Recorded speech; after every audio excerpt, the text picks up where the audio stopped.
மோதல் மற்றும் தைரியம். இன்றைய தலைப்பு சாட்சி.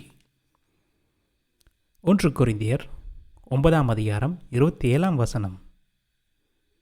எனது சொந்த சரீரத்தையே நான் அடக்குகிறேன், அதை எனக்கு அடிமையாக்குகிறேன். நான் பிறருக்கு போதித்த பின்பு நானே புறந்தள்ளி விழாதபடிக்கு இதை செய்கிறேன். எனது சொந்த சரீரத்தையே நான் அடக்குகிறேன், அதை எனக்கு அடிமையாக்குகிறேன். நான் பிறருக்கு போதித்த பின்பு நானே புறந்தள்ளி விழாதபடிக்கு இதை செய்கிறேன். தானியேல் 1. தானியேல் பாபிலோனுக்கு கொண்டு செல்லப்படுதல். நேபுகத்நேசர் பாபிலோனின் ராஜாவாக இருந்தான். நேபுகத்நேசர் எருசலேமிற்கு வந்தான். தானியேல் பாபிலோனுக்கு கொண்டு செல்லப்படுதல். நேபுகத்நேசர் பாபிலோனின் ராஜாவாக இருந்தான். நேபுகத்நேசர் எருசலேமிற்கு வந்தான். நேபுகத்நேசர் அவனது படையுடன் எருசலேமை முற்றுகையிட்டான். யூதாவின் ராஜாவாகிய யோயாக்கீம் ஆட்சியின் 3ஆம் ஆண்டில் இது நடந்தது. கர்த்தர் யூதாவின் ராஜாவாகிய யோயாக்கீமை நேபுகத்நேசர் தோற்கடிக்கும்படி அனுமதித்தார். தேவனுடைய ஆலயத்திலிருந்து நேபுகத்நேசர் அனைத்து பாத்திரங்களையும் மற்ற பொருட்களையும் எடுத்துக்கொண்டான். நேபுகத்நேசர் அவற்றை பாபிலோனுக்கு கொண்டு போனான். நேபுகத்நேசர் அப்பொருட்களை அவனது விக்கிர தெய்வங்களின் ஆலயத்தில் வைத்தான். பிறகு ராஜாவாகிய நேபுகத்நேசர் அஸ்பெனாஸ் என்பவனுக்கு ஒரு கட்டளை கொடுத்தான். அஸ்பெனாஸ் ராஜாவுக்கு பணிவிடை செய்யும் அலிகளில் முக்கியமான தலைவன். ராஜா அஸ்பேசனானிடம் அவனது வீட்டிற்கு சில யூதர்களை அழைத்து வரும்படி சொன்னான்.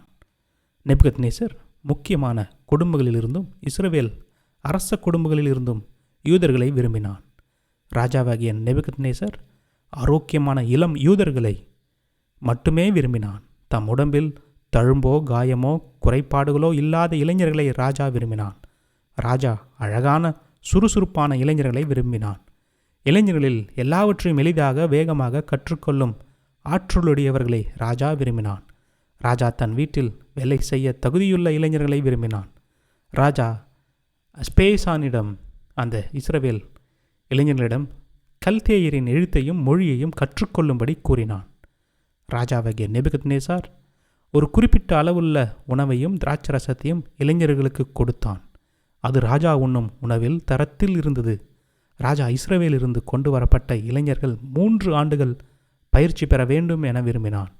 3 ஆண்டுகளுக்கு பிறகு அந்த இளைஞர்கள் பாபிலோன் ராஜாவின் பணியாட்களாக இருக்க வேண்டும். அந்த இளைஞர்களுள் தானியேல், அனனியா, மிஷவேல், அசாரியா என்பவர்கள் இருந்தார்கள்.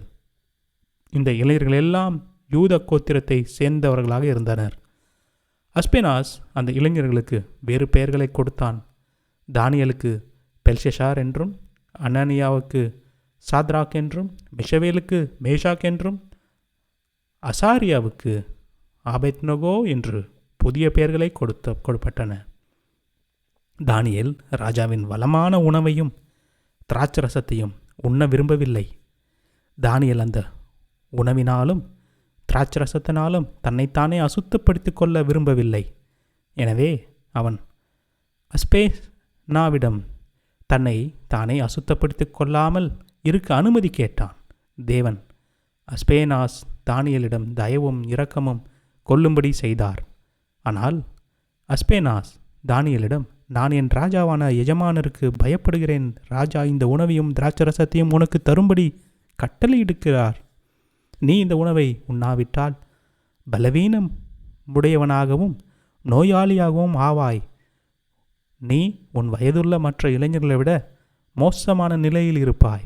ராஜா இதனை பார்த்து, என் மீது கோபம் கொள்வார், அவன் என் தலையை வெட்டிவிடலாம்.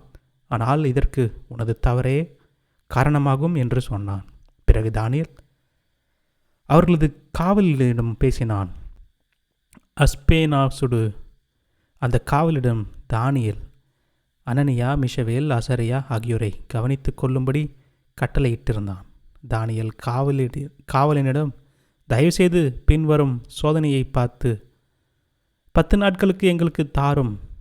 தயவுசெய்து பின்வரும் சோதனையை 10 நாட்களுக்கு எங்களுக்கு தாரும். எங்களுக்கு உண்ண காய்கறிகளும் குடிக்க தண்ணீரும் தவிர வேறு எதுவும் எங்களுக்கு தர வேண்டாம். 10 நாட்களுக்கு பின்னர் ராஜாவின் உணவை உண்ணும் மற்றவர்களோடு எங்களை ஒப்பிட்டு பார்த்து யார் ஆரோக்கியமாக இருக்கிறார்கள் என்று பாரும். பிறகு நீர் எங்களை எவ்வாறு நடத்துவது என்று முடிவு செய்யலாம். நாங்கள் உமது பணியாளர்கள் என்று சொன்னான். எனவே காவலன் 10 நாட்களுக்கு தானியேல், அனனியா, மிஷவேல், அசரியா ஆகியோரை சோதிக்க ஒப்புக்கொண்டான். 10 நாட்களுக்கு பிறகு தானியேலும் அவனது நண்பர்களும் ராஜாவின் உணவை உண்டு வந்த மற்றவர்களை விட ஆரோக்கியமாக காணப்பட்டனர். எனவே காவலன் ராஜாவின் உணவை திராட்சரசத்தையும் தொடர்ந்து கொடுப்பதை நிறுத்தினான். அதற்கு பதிலாக அவன் தானியேல், அனனியா, மிஷவேல், அசரியா ஆகியோருக்கு காய்கறிகளை கொடுத்தான். தேவன் தானியேல், அனனியா, மிஷவேல், அசாரியா ஆகியோருக்கு ஞானத்தையும் பலவித எழுத்துகளையும் அறிவியலையும் கற்றுக்கொள்ளும் திறமையை கொடுத்தார். தானியேல் பலவித தரிசனங்களையும் கனவுகளையும் புரிந்து கொள்ள முடிந்தது. ராஜா அனைத்து இளைஞர்களுக்கும் 3 ஆண்டுகளுக்கு பயிற்சி பெற வேண்டும் என்று விரும்பினான். அக்கால முடிவில் ராஜாவாகிய நேபுகத்நேசரின் முன்பு எல்லா இளைஞர்களும் அஸ்பேனாஸ் கொண்டு வந்தான். ராஜா அவர்களோடு பேசினான். ராஜா அந்த இளைஞர்களில் எவரும் தானியேல், அனனியா, மிஷவேல், ஆசரியா ஆகியோர்களைப் போன்று சிறந்தவர்களாக இல்லை என்பதை கண்டு கொண்டான். எனவே அந்த 4 இளைஞர்களும் ராஜாவின் பணியாட்கள் ஆயினர். ஒவ்வொரு முறையும் ராஜா அவர்களிடம் கேட்கும் முக்கியமான கேள்விகளுக்கு அவர்கள் மிகுந்த ஞானத்தையும் புத்தியையும் காட்டினார்கள். ராஜா அவனது அரசாங்கத்தில் உள்ள மந்திரவாதிகளையும் ஞானிகளையும் விட இவர்கள் 10 மடங்கு சிறந்தவர்கள் என்று கண்டான். எனவே தானியேல் தொடர்ந்து ராஜாவின் பணியாளாக கோரேஸ் ஆண்ட 1ஆம் ஆண்டு மட்டும் இருந்தான்.